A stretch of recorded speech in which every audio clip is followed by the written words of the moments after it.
Hola gent, avui estem al Vallespir, aquesta comarca del nord de Catalunya que ens aporta el Puig de Sant Cristau, un puig que és aquesta part de la serra de l'Albera, de 1.015 metres, és un puig preciós.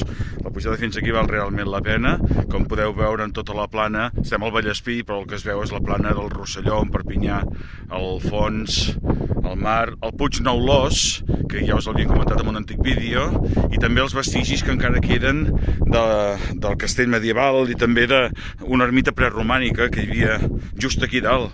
Déu-n'hi-do, portar-la fins aquí, el poble del Pertús, que ens queda aquí baix, Sant Joan de l'Albera també, i s'endevina la plana empordanesa, tota cap al sud. És un lloc realment preciós que ens ho porta el Bassegoda, també es veu allà ben punxegut, i el massís del Canigó. Una passada, això és el Puig de Sant Cristau, al Vallespir.